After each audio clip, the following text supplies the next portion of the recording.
तेरी कही हर बात मेरे कानों में गूंजती है। ये आंखें हर पल सिर्फ माँ तुझे ही ढूंढती है। नमस्कार मेरे प्रिय दोस्तों, स्वागत है आपका यस ज्ञान गंगा में। आज की हमारी कहानी है माँ का आखिरी खत। माँ पर लिखी कई कहानियों की तरह ये छोटी सी कहानी है जिसका शीर्षक है माँ का आखिरी खत।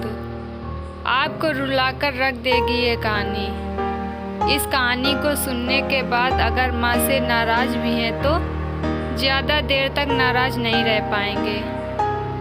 आइए सुनते हैं हमारी कहानी। रात के करीब 12 बज चुके थे। माँ कभी दरवाजे की तरफ देखती तो कभी एक नज़र घड़ी की तरफ। माँ की आंखों में और चेहरे पर चिंता साफ नजर आ रही थी।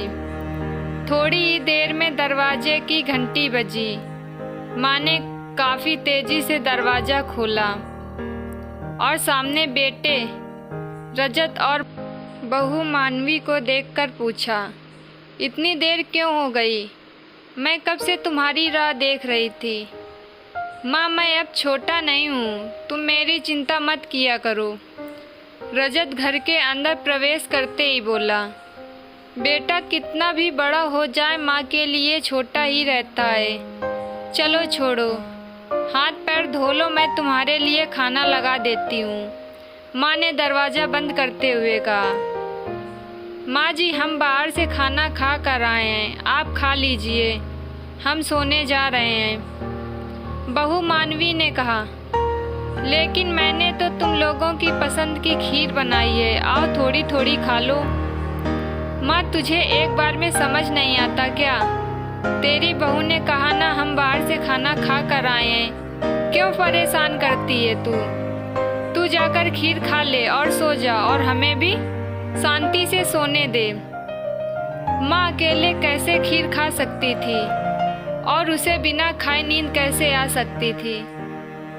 क्योंकि बेटे के इंतजार में उसने भी कुछ नहीं खाया था। वह किचन में गई, एक गिलास पानी पिया और अपने कमरे में चली गई। सुबह 10 बजे रजत की आंखें खुली।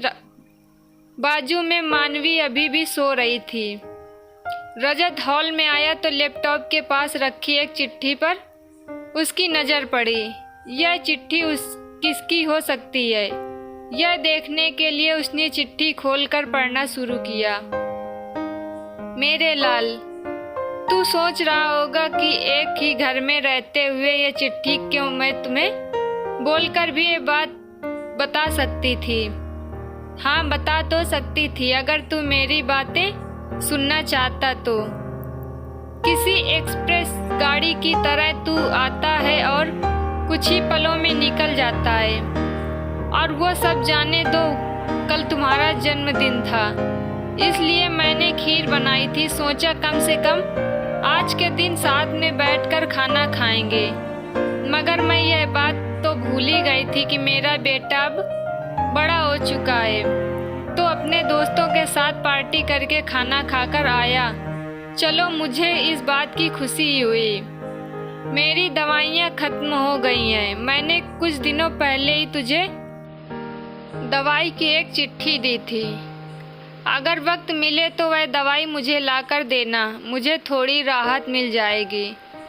रजत को याद आया कि 4-5 दिन पहले माँ ने एक दवाई की चिट्ठी दी थी। उसने अपने ऑफिस के बैग में जाकर उस चिट्ठी को तलाशा और उसे खोलकर देखा। उसमें लिखा था, मुझे ऐसी दवाई लाकर दो जिसमें मैं अपने बेटे को भुला सकूं। रजत को रियलाइज हुआ कि मुझसे बहुत बड़ी गलती हो गई है। उसकी आंखें नम हो गई। वह तुरंत अपने माँ के कमरे की तरफ दौड़ा। सबसे पहले उठ जाने वाली माँ आज क्यों नहीं उठी थी, देखकर उसे आश्चर्य हुआ। उसने माँ को उठाने की काफ़ी कोशिश की, लेकिन माँ एक गहरी नींद में सो चुकी थी। रजत के पास फूट फूट कर रोने के अलावा और कोई चारा नहीं बचा था। दोस्तों, यह कहने की ज़रूरत नहीं है कि माँ बाप जीवन में सिर्फ एक ही बार मिलते हैं और वह कितने मूल्यवान होते हैं। उनके रहते ही उनकी सेवा करो और उनकी कदर करो और उनसे प्यार करो। वह चले जाएंगे तो ना आपको उनका प्यार मिल पाएगा और ना ही उनकी दुआ और ना आशीर्वाद। इसीलिए कहते हैं माँ बाप को हमेशा भगवान की तरह रखो और उनकी छाया में हमेशा पलो। अगर यह कहानी हमारी आपको पसंद आई हो तो प्लीज़ लाइक करिए और चैनल को सब्सक्राइब करिए। मिलते हैं अगले वीडियो में। बाय बाय दोस्तों।